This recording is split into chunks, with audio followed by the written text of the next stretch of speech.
ముందుగా ఒక తమిళ్ సినిమాని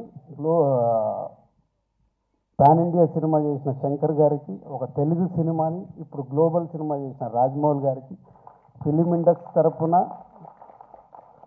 బిగ్ కృతజ్ఞతలు సార్. ఎందుకంటే మాకు ఒక పాత్ చూపిస్తున్నారు. శంకర్ గారు మొదలుపెట్టారు, ఇప్పుడు రాజమౌళి గారు కూడా గ్లోబల్ వరకు తీసుకెళ్ళి మాలాంటి ఎంతోమందికి ఇలా సినిమా తీస్తే ఎక్కడ వరకైనా తీసుకెళ్ళొచ్చిన ఒక ధైర్యాన్ని ఇచ్చిన మీ ఇద్దరికి thank you very much. And game changer already మొన్న యూఎస్లో మాట్లాడాను, మళ్ళీ ఫోర్త్కు చాలా దాచుకోవాలి. సో ఈరోజు ఓన్లీ ట్రైలర్. సో శంకర్ గారి విజన్ ఒక్కొక్క స్టెప్గా చూపిస్తూ వెళ్తున్నాం.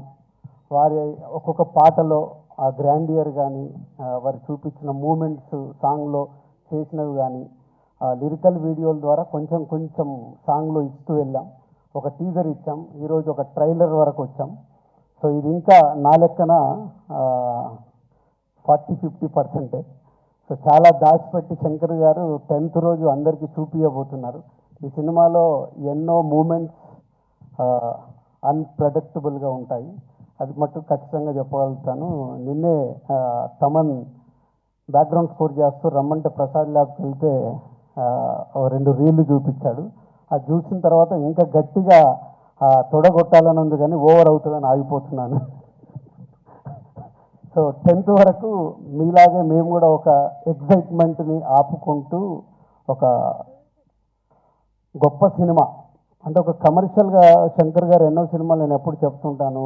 ఒక జెంటిల్మెన్ దగ్గర నుంచి భారతీయుడు కానీ, ఒకే ఒకటి కానీ, శివాజీ కానీ, ఆఫ్టర్ లాంగ్ టైం మళ్ళీ శంకర్ గారు ఒక స్ట్రేట్గా తెలుగులో సినిమా చేస్తూ అలాంటి సినిమా మాకు ఇచ్చినందుకు వారికి కృతజ్ఞతలు.